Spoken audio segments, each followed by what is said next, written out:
ফুলের মতোই সুন্দর হোক প্রতিটি মানুষের মন, প্রতিটি মানুষের জীবন।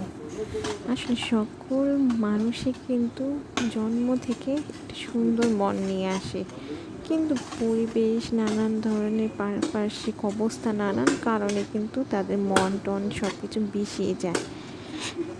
আসসালামু আলাইকুম, আমি আসমা চলে আসলাম নতুন একটা ব্লগ নিয়ে। তো আজকে ব্লগটা সকাল সকাল শুরু করে দিলাম। আমি একটু বারান্দায় গিয়েছিলাম একটা কাজে, তো আমার ফুলটা চোখে পড়লো। আমি আবার ফুল প্রেমী মোটামুটি, তো একটু দেখলে আবার ছবি তুলবো না, ভিডিও করবো না, এটা তো আবার হয়ই না। ফুলটাকে একটু ধরবো, একটু ছবো, একটু ছবি তুলবো, আমার এটা মাস্ট হবে।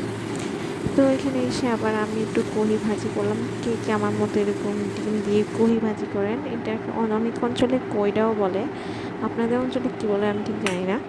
তো আমাদের অঞ্চলে এটা কইটা এরকমই বলে।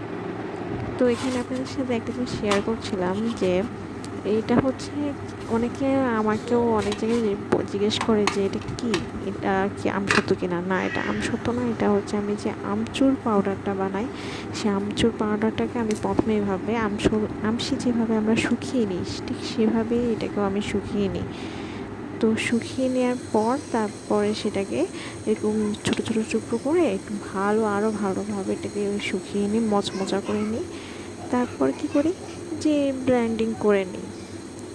আচ্ছা, যাই হোক, আমার সেই কুচি করাটা হয়ে গেছে। তারপরে আমি আবার একটু ঢেঁড়স ভাজি করবো, এই জন্য ঢেঁড়স ভাজি বসিয়ে দিয়েছিলাম। আর ডাল সকাল সকাল ডালটাও রান্না করে ফেলছি, মোটামুটি দুপুরে রান্না হয়ে গেছে। তো এখানে আমি একটা লাচ্ছি বানাচ্ছিলাম, আমের লাচ্ছি। দেখেই হয়তো বোঝা যাচ্ছে এটা আমের জুস বা যে কোনো কিছু হোক। এটা বেশি কিছু না, পাকা আম যেটা একটু হয় না, নরম হয়ে যায়, সেই পাকা আমটাকে একটু জাস্ট কুচলিয়ে নিলে এমন একটা পাওয়া যায়। এছাড়াও পাকা আম যদি টুকরো টুকরো করা যায়, সেটাও কিন্তু ব্লেন্ডিং করলে এমন হয়। তো আমি তার সাথে একটু মিষ্টি দই আর একটু চিনি দিয়ে নিয়েছিলাম। তো কিছু আমরা একটু লাচ্ছির মতো করে খেয়েছি, আর কিছুটা আমি বাবুর জন্য আইসক্রিম বয়েছি, কারণ আজ বাবু প্রচণ্ড আইসক্রিম পছন্দ করে। আর লাচ্ছি তো এইসব বুঝে না, ছোটো মানুষ তো, আইসক্রিমটা আবার ভীষণ পছন্দ করে। তো ওর জন্য আমি আইসক্রিমটাই বসালাম। শুধু ও একা খাইনি, আমরা বড়রাও খেয়েছি। এই যে এইভাবে আমি মূলত ব্লেন্ডিং করে নিয়েছিলাম, সবগুলো উপকরণ একসাথে দিয়ে তা ব্লেন্ডিং করে নিয়েছিলাম। তো এই আর কি, গরুর মাংস, আগের দিনে গরুর মাংস একটু রান্না করা ছিল। তো হয় না, আগের দিনের মানুষরা কিন্তু এমনই করতো, বাহির থেকে তেমন একটা কিন্তু খাবার আনতো না, ঘরে যা আছে তা দিয়ে কিন্তু, আমিও তাই করেছি।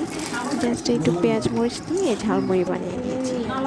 তো আজ তো আজ এই পর্যন্ত। সকালে ভালো থাকবেন, সুস্থ থাকবেন, আল্লাহ হাফিজ।